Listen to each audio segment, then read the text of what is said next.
Hello and welcome back students. This is Pooja Sharma from Navjyoti Global School Mona. So students, हमने class 5th के जो chapter थे 18 जो हमने कल पढ़ा था, आज उसी चैप्टर अराउंड द वर्ल्ड के क्वेश्चन आंसर हम विद सॉल्यूशन यहाँ पे सॉल्व करेंगे. ओके, अराउंड द वर्ल्ड पहले इसकी समरी जानते हैं. तो मिस्टर फिलिश नाम के एक व्यक्ति थे, ठीक है. उन्होंने क्या किया, उन्होंने अपने फ्रेंड्स के साथ बेट लगाई कि 80 डेज़ में वो पूरा वर्ल्ड अपना नाप लेंगे, मतलब पूरा वर्ल्ड घूम लेंगे 80 डेज़ में, ठीक है. तो उनके साथ उनके कंपेनियन इसी बेट में जब वो आगे बढ़ते हैं तो उनके साथ उनके कंपेनियन होते हैं मिस्टर पास से पार्ट आउट. ओके, तो हमने उनकी स्टोरी पढ़ी थी. उस पार्ट में यही उनकी जर्नी में यही बताया, उनकी जर्नी के बारे में इसमें बताया गया है. उन्होंने अपनी जर्नी का वर्णन उसमें किया है कि उस जर्नी में कितनी बाधाएं उनको रास्ते में आई और क्या क्या चीज़ें बीच रास्ते में हुई थी. ओके, सो स्टूडेंट्स, आप लोगों ने, आई होप आप लोगों ने स्टोरी कल रीड की होगी. नाउ आज है read these new words and write their Hindi meaning. Question answer करते हैं. फर्स्ट है, इन वर्ड्स को पढ़ना है एंड उनकी हिंदी मीनिंग लिखनी है. जैसे फर्स्ट वर्ड है प्रोसेसन. प्रोसेसन मीन्स होता है शोभा यात्रा, ठीक है, जो अच्छी यात्रा निकली हो कुछ अच्छे काम के लिए. कैनियंस मीन्स होता है दर्रा, दर्रे होते हैं ना बड़े बड़े, तो उन्हीं को कैनियंस कहा गया है. सपोर्टिंग सहायक. कंडक्टर परिचालक, जो क्या चलाता है, जो बस रेल आदि को आदि में जो कंडक्टर का वर्क करता है, ठीक है, सारे वर्क करता है, उसी को कहते हैं परिचालक.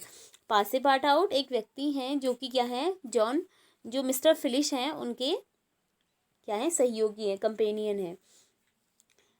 इंटायरली होता है संपूर्णतया, मीन्स पूरी तरह से. पैसेंजर्स होता है यात्री मुसाफिर जो उस ट्रेन में थे, ठीक है. नेक्स्ट है रीडिंग इज फन, मतलब क्वेश्चन आंसर्स आपको दिए गए हैं, उनकी आंसर आपने लिखने थे. आज यहाँ पे आंसर भी हम विद सॉल्यूशन करेंगे. नाउ क्वेश्चन नंबर फर्स्ट है, which tribe of red Indians attack the travels. Travels पर रेड इंडियंस ने कौन से ट्राइब से अटैक किया. द सियोक्स ट्राइब, ठीक है, of red Indians attack the traveller. Travel पर अटैक सियोक्स टाइप से रेड इंडियंस ने किया था. नेक्स्ट क्वेश्चन है, which was the highest point of their journey. उनकी जर्नी का जो हाइएस्ट पॉइंट था वो कौन सा था, ठीक है. जो मिस्टर फिलिश थे उनकी जर्नी का हाइस्ट पॉइंट क्या था, हमने पढ़ा था सी लेवल से. अब जो 7525 सी लेवल को हम ज़ीरो लेते हैं. हमेशा किसी भी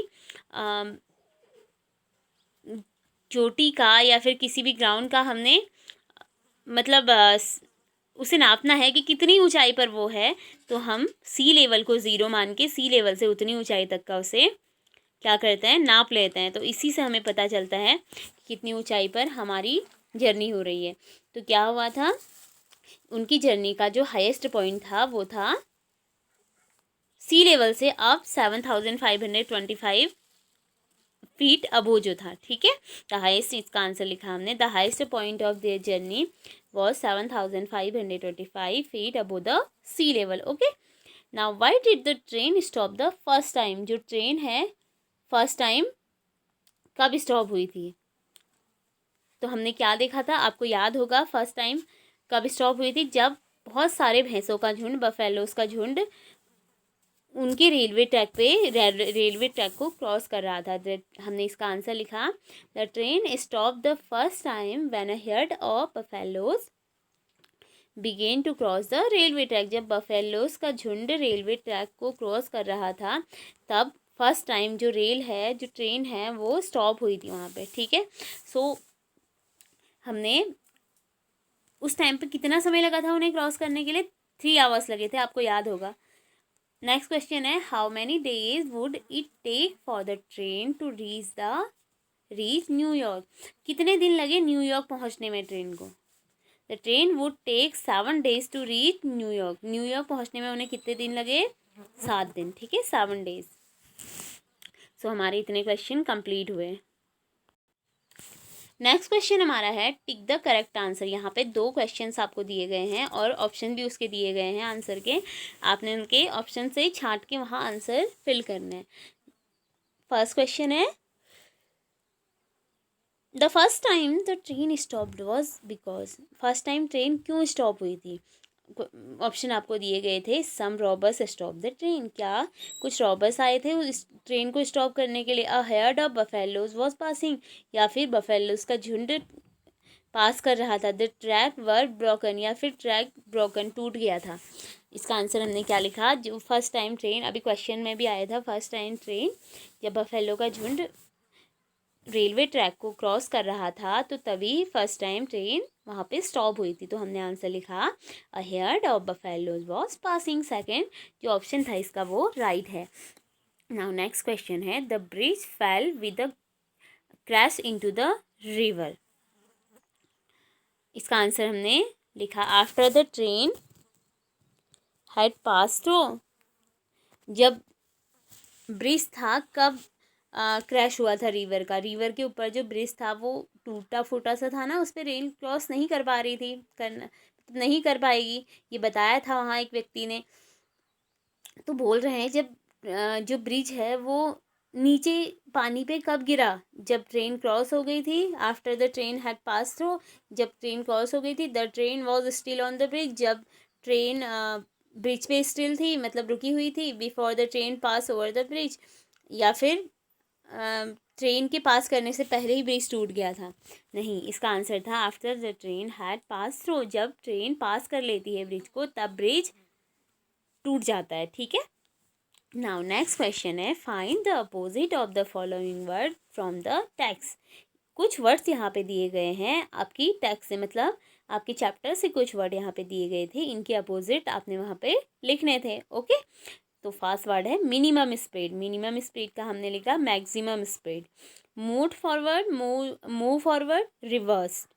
डिसअपियर मीन्स होता है अपीयर्ड। क्लोज्ड, ओपनड, क्लोज का ओपन होता है ना, तो ईडी लगा है तो हम भी यहाँ पे ईडी का यूज करेंगे।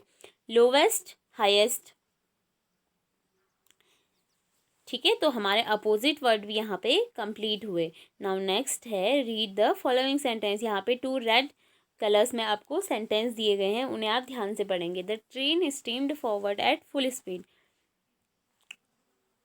The train here headed for the step mountain. तो ये 2 सेंटेंसेस हमने ध्यान से पढ़ लिए हैं। नाउ इसी से रिलेटेड क्वेश्चन है, find 5 more such word from the lesson. उसी लेसन से, जो लेसन आपने पढ़ा था अराउंड दी वर्ड, उसी लेसन से आपने 5 न्यू वर्ड्स ढूंढने थे। मतलब यहाँ पे आपने देखा स्टीम्ड, हियर्ड, 2 वर्ड है ना, ईडी ईडी लगा हुआ है जिसपे, तो उसी से रिलेटेड वर्ड ढूंढने थे।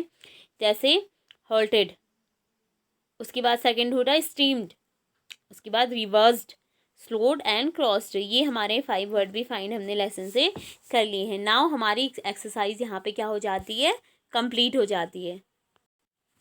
नाउ स्टूडेंट्स, हमारा क्लास 5th का जो चैप्टर है 18 अराउंड दी वर्ड, वो आज सॉल्यूशन के साथ यहाँ पे कंप्लीट हो गया है।